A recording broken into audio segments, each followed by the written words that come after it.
The pace of presence, a Buddha reflection. Sometimes I sit quietly and realize how much of my suffering came from trying to hurry life forward. I wanted healing to happen faster. I wanted clarity before confusion had finished teaching me. I wanted peace on my own schedule. But the Buddha saw something I kept missing. The mind suffers when it fights the pace of reality itself. And maybe that is why so many of us feel exhausted now. Not because life is impossible, but because we are constantly pushing against the natural unfolding of things. Tonight, I want to explore something gentle but transformative with you. What happens when we stop treating healing like a race and begin meeting this moment as if it were already enough? The clock inside the mind. You have probably felt it before, that quiet pressure beneath ordinary days. The feeling that healing should be happening faster than it is. A restless voice inside the mind keeps measuring your life against invisible deadlines. By now, you should feel stronger. By now, you should have moved on. By now, your heart should hurt less. And without noticing it, you begin fighting time itself. The Buddha saw this struggle clearly. He understood how the mind creates suffering by demanding that life unfold according to personal schedules instead of reality's natural rhythm. You sit in a quiet room trying to meditate, but part of the mind is already reaching ahead, asking when peace will finally arrive. You walk through grief while secretly bargaining with the future, hoping the pain will disappear if enough days pass. But healing does not follow human clocks. A tree does not apologize for winter branches. A river does not rush toward the ocean in panic. Even the dawn arrives slowly, allowing darkness to soften breath by breath before light fully enters the sky. In the same way, your own unfolding asks for patience that is not passive but deeply awake. Not the patience of waiting for life to improve, but the patience of fully meeting this moment without demanding it become different. And strangely, the moment you stop fighting the pace of reality, something inside begins to loosen. The weight of becoming. Much of human exhaustion comes from trying to become someone else in the future. You tell yourself that peace will begin once the anxiety disappears. Happiness will arrive after the career stabilizes. Rest will finally be possible when every uncertainty has been resolved. The mind turns life into a long hallway of conditions, always postponing ease until some imagined later moment. The Buddha recognized this endless becoming as a hidden form of suffering. You can see it in ordinary moments. A person sits beside their family while mentally racing through tomorrow's problems. Someone walks through a beautiful morning while silently worrying about a future conversation that has not happened yet. Even during rest, the mind keeps negotiating with time. This creates a subtle inner violence. The present moment is treated like an obstacle instead of a place to live. And because the mind is always leaning forward, life begins feeling strangely distant, as though your own existence is happening somewhere just beyond reach. But reality only ever arrives now. The Buddha did not point people toward a future version of themselves. He invited them into direct contact with this breath, this feeling, this unfolding experience exactly as it is. Not because the present is always comfortable, but because freedom cannot be discovered anywhere else. Like standing beside the ocean, you begin noticing that every wave disappears the moment you try to hold it. Thoughts rise and fade, emotions move and soften. Even fear changes shape when observed carefully. The mind that keeps chasing a rival slowly learns something unexpected. There was nowhere else to arrive. the courage to stay. Peace comes when you stop arguing with the moment you are living. The deepest patience is not waiting quietly while resentment grows underneath. Real patience is the courage to remain present when every instinct wants escape. The Buddha understood that most suffering does not come from pain itself, but from resistance to pain. The mind tightens around discomfort and immediately begins searching for exits. You distract yourself, overthink, blame, scroll endlessly. Replay conversations or imagine better futures. Anything to avoid fully feeling what is already here. But avoided pain does not disappear. It waits, like unopened letters gathering dust in a dark room. Unvisited emotions remain inside the body and continue shaping perception long after the original moment has passed. You can see this in small ways. Someone receives criticism and carries the tension for days. A relationship ends, yet the mind keeps rehearsing old conversations years later. A moment of embarrassment becomes part of identity itself. The Buddha's way was different. Instead of fleeing discomfort, he taught the quiet strength of turning toward experience with awareness. Not forcing feelings away, not drowning inside them. Simply sitting beside them long enough to understand their movement. A storm in the sky eventually exhausts itself when nothing keeps feeding it. In the same way, emotions soften when they are met without panic. This is why healing often begins the moment you stop demanding immediate healing. Because now the heart is no longer fighting itself. The illusion of later. There is a strange habit in the human mind. It keeps postponing life. You tell yourself you will rest later, forgive later, love later, begin living later. Peace becomes something imagined in the distance. Like a shoreline always moving farther away as you swim toward it. The Buddha saw how dangerous this habit could become. When the mind lives entirely inside future fantasies, the present moment begins feeling incomplete. Ordinary life loses its depth. Meals are rushed, conversations are half-heard.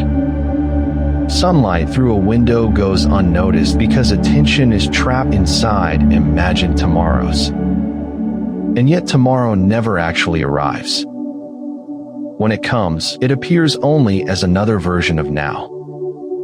This realization changes something profound. You begin seeing that the future is not a place where peace is waiting. The future is simply a thought appearing in the present mind.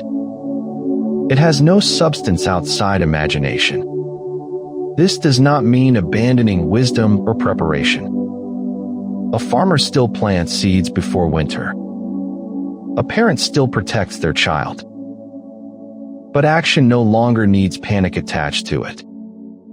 The Buddha taught a steadiness that moves carefully without becoming consumed by imagined outcomes.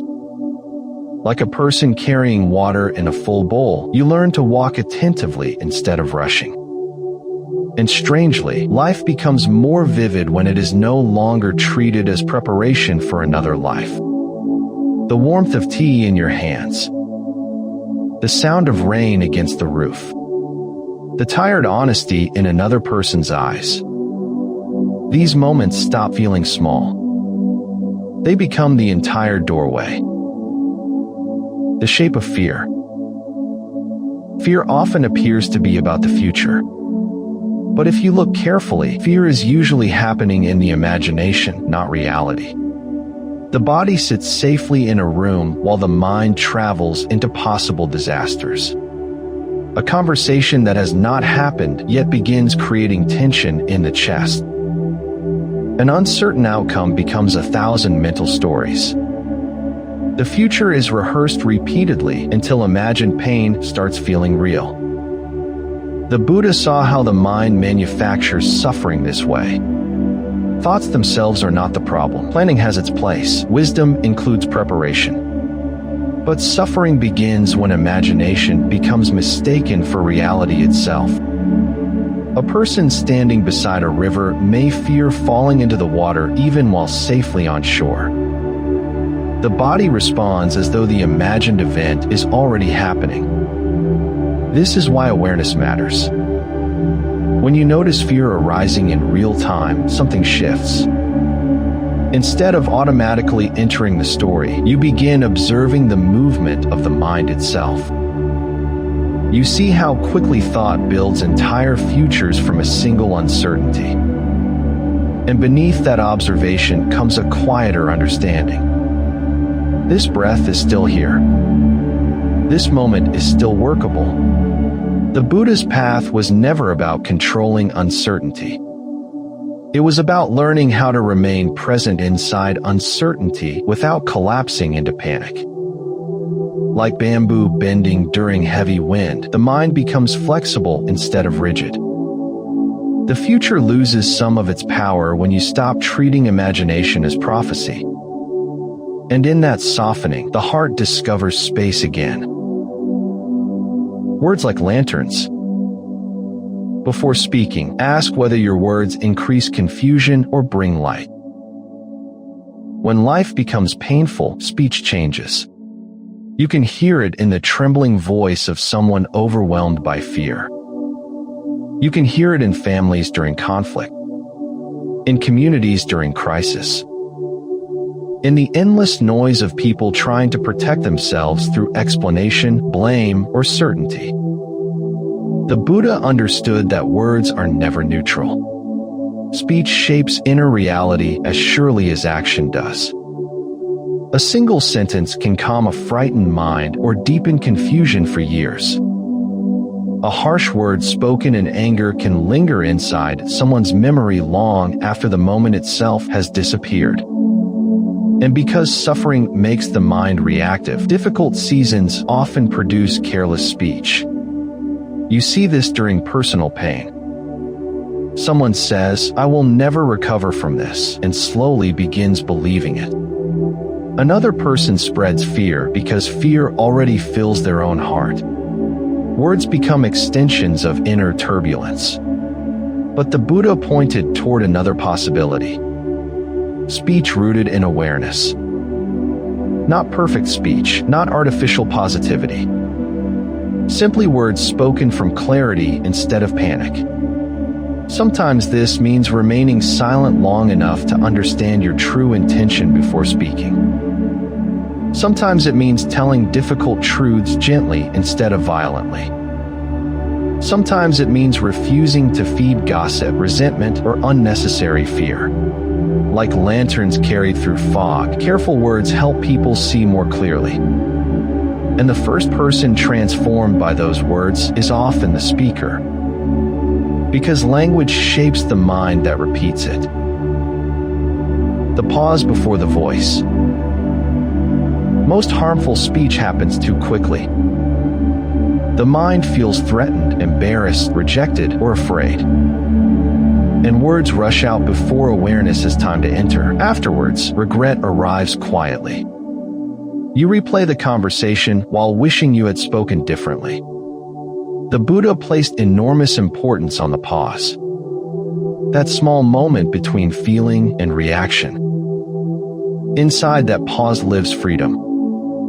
A person criticizes you and anger rises immediately.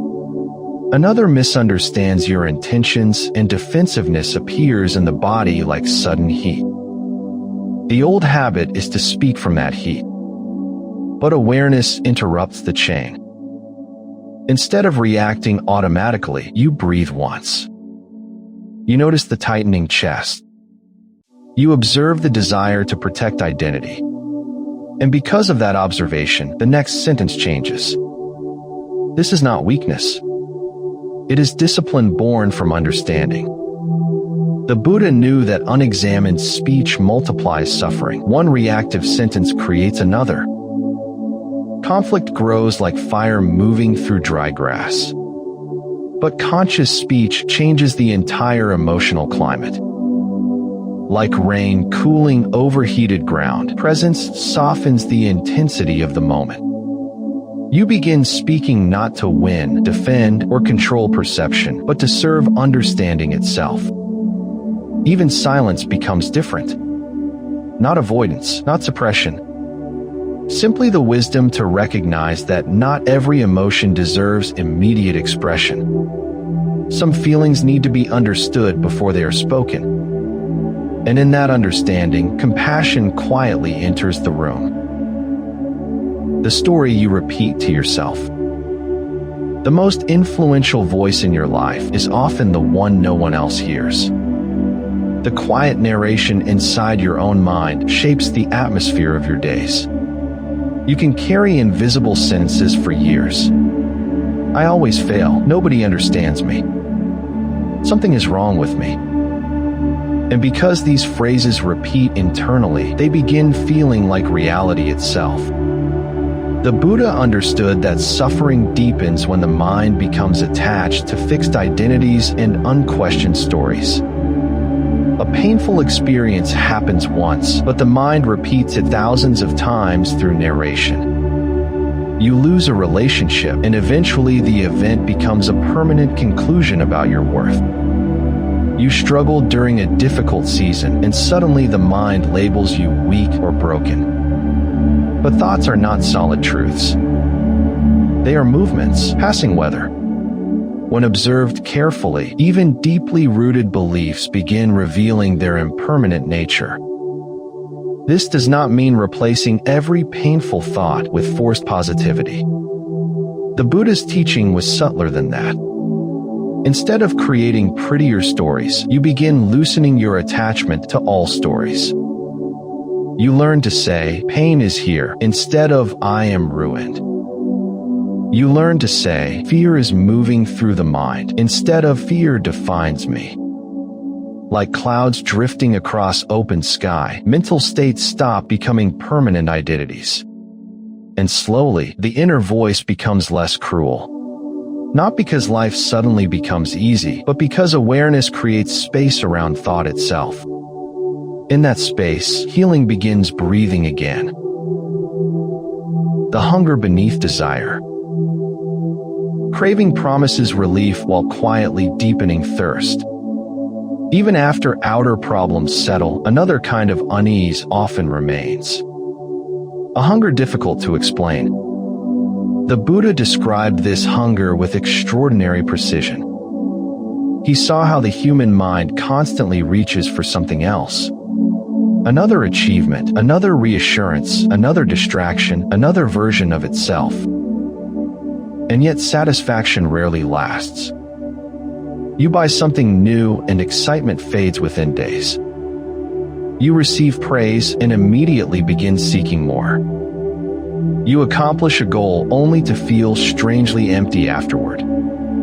The mind keeps moving because it secretly believes completeness exists somewhere outside the present moment. This is the hunger that drives exhaustion. Like drinking salt water while thirsty, endless craving cannot truly satisfy the heart. The Buddha sometimes described this state through the image of a hungry ghost. A being with an enormous stomach and a throat too narrow to receive nourishment. It is a powerful metaphor for modern life. People consume endlessly yet remain internally restless. Not because they are flawed, but because craving itself cannot produce lasting peace. The turning point comes when you stop treating desire as an emergency. Instead of immediately feeding every impulse, you begin observing it. The urge to distract, the urge to control, the urge to become someone more acceptable. And through observation, a deeper truth emerges. The hunger is not asking for more possessions. It is asking for presence. Sitting beside the empty feeling. Most people spend years trying not to feel emptiness. They stay busy, overstimulated, entertained, productive, constantly moving toward the next thing because stillness threatens to expose something uncomfortable underneath. The Buddha took the opposite approach. Instead of running from emptiness, he encouraged direct contact with it. At first, this feels frightening. You sit quietly without distraction, and suddenly the mind begins revealing everything. It usually hides beneath activity. Loneliness surfaces. Old grief appears. Restlessness moves through the body like unsettled wind. The instinct is to escape, but awareness stays. And something remarkable happens when experience is allowed fully into consciousness. The emptiness changes. What first appeared unbearable begins revealing texture, movement, even tenderness. You notice that feelings rise and dissolve on their own when not constantly resisted. A person grieving loss may discover moments of unexpected warmth between waves of sadness. Someone facing uncertainty may notice the simple stability of breathing itself. The Buddha's wisdom was not about removing human emotion. It was about ending the war against emotion. Like sitting beside a frightened animal without forcing it closer or pushing it away. You learn how to remain gently present with your own inner life. And through that presence, the heart begins trusting itself again. Not because all pain disappears, but because you discover you can survive contact with reality. The spiral of returning. Many people imagine spiritual growth as a straight line. Forward movement, constant improvement, permanent progress. But real inner transformation rarely unfolds that way.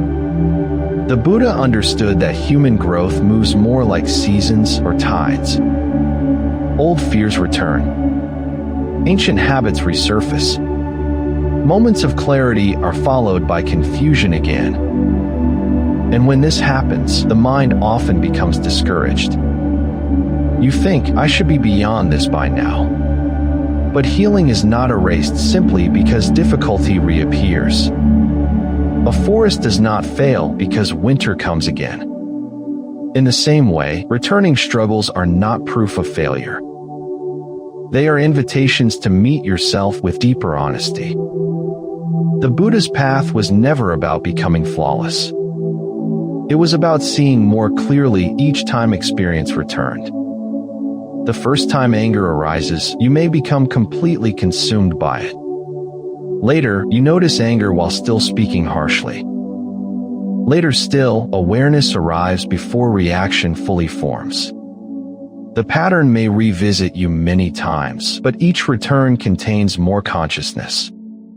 This is why spiritual practice feels less like climbing and more like spiraling inward. You revisit familiar territory, but with greater depth each time. Like walking around a mountain while slowly ascending it. The scenery appears familiar even as your perspective quietly changes. And eventually, you stop demanding perfection from yourself. You begin valuing honesty more than progress. Presence more than performance. Effort without strain. The wise do not force the river. They learn how to move with its current. There is a kind of effort rooted in fear. You can feel it immediately in the body. The jaw tightens. Breathing becomes shallow. The mind races toward results. Even spiritual practice becomes another project of self-improvement. Another attempt to finally become worthy, peaceful, enlightened, or complete. The Buddha warned against this subtle form of striving. Not because effort is wrong, but because forced effort creates more inner conflict. A person trying desperately to relax cannot truly relax. Someone aggressively chasing peace only deepens agitation. This is why the Buddha described a middle way. Not laziness, not harsh control. Balanced participation with life. Like holding a musical instrument, too much tension breaks the strings while too little produces no sound. Wisdom lives in the careful balance. You still meditate. You still apologize when wrong. You still care for others and take responsibility for your life. But the energy underneath action changes. Less panic, less desperation, more steadiness. The mind stops treating awakening like a finish line waiting in the future. Instead, practice becomes intimacy with ordinary experience itself. Washing dishes, listening carefully, walking slowly beneath evening trees. The Buddha's path was never separate from daily life. It was hidden inside the quality of attention you bring to life. And strangely, when forcing softens, understanding deepens naturally. The end of rushing. Much of modern life teaches urgency. Respond faster, achieve sooner, heal immediately. Even rest becomes scheduled for efficiency. The nervous system absorbs this constant pressure until rushing starts feeling normal. But beneath endless urgency lives exhaustion. The Buddha recognized that a mind addicted to rushing cannot fully perceive reality. It schemes across experience instead of entering it. You eat without tasting, listen without hearing, live without truly arriving inside your own life. And because the mind is always chasing the next moment, contentment remains unreachable. Rushing also creates a hidden disrespect toward the present. It says this moment is not enough. This conversation is not enough. This breath is not enough. But reality unfolds only here.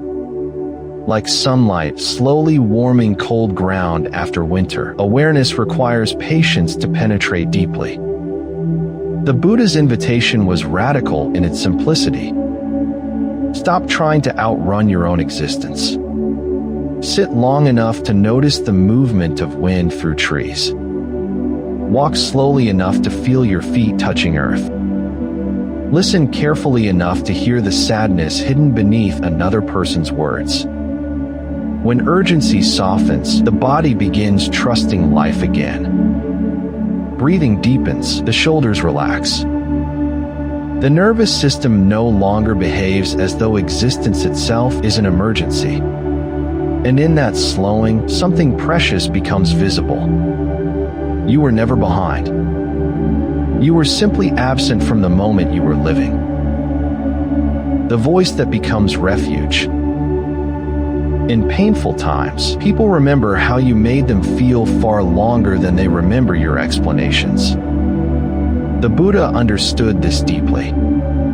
A calm presence can steady an entire room. One clear and compassionate voice can interrupt cycles of fear spreading through families, friendships, even communities. This is why awareness matters not only inwardly, but relationally. The way you meet others becomes part of the world's emotional climate. Someone comes to you frightened about the future. Another arrives carrying shame, grief, or confusion. And although you cannot erase their pain, you can offer something equally valuable. Presence without panic. Listening without immediate correction. Truth spoken gently. Like shelter during heavy rain, grounded attention allows others to breathe again. The Buddha's teaching was never about escaping humanity. It was about embodying wisdom inside ordinary human relationships. A patient parent, an honest friend. A person who refuses to spread unnecessary cruelty during difficult seasons. This becomes spiritual practice. Not perfection, care. Even online, where words move quickly and misunderstanding multiplies easily, awareness remains possible. You pause before adding anger to anger. You refuse to feed rumors simply because fear makes them emotionally satisfying. Instead, speech becomes an offering. Not designed to impress. Not designed to dominate. Only to reduce confusion where possible. And quietly, this transforms you as well. Because the heart that becomes refuge for others eventually becomes refuge for itself. The timeless doorway. Freedom is not found in another moment. It is revealed in fully entering this one. Eventually, after enough striving, enough rushing, enough attempts to escape discomfort, something inside grows tired. And that exhaustion can become wisdom. The Buddha saw that freedom does not arrive through controlling every condition of life. It appears when resistance softens and awareness fully meets reality as it is. Not the imagined future. Not the remembered past. This living moment. You begin understanding that healing was never hidden somewhere ahead of you in time. It was unfolding each time you stayed present instead of abandoning yourself. Each time you spoke honestly instead of reactively. Each time you noticed fear without becoming trapped inside its story. The path was never separate from ordinary life. It was hidden inside attention itself. Like moonlight reflected on still water, clarity appears naturally when agitation quiets. And so the urgency slowly fades. You stop demanding that pain disappear on command. You stop measuring your worth through constant progress. You stop treating your own heart like a problem needing immediate repair. Instead, you begin living with a gentler intelligence. The intelligence of patience. The intelligence of careful speech. The intelligence of remaining present even when life feels uncertain. And in that presence, something extraordinary becomes simple. This breath is enough. This moment is enough. You are no longer waiting for life to begin later. You are finally here. This is Buddha Reflections, where philosophy, insight, and lived experience meet to explore mind, impermanence, and release. The conversation doesn't end here. Visit the quiz tab and share your score in the comments. Thanks for your time, it's been a delight. What should we explore next? Comment, share, and save your insight. Subscribe to Orbital Dharma and keep your thoughts bright.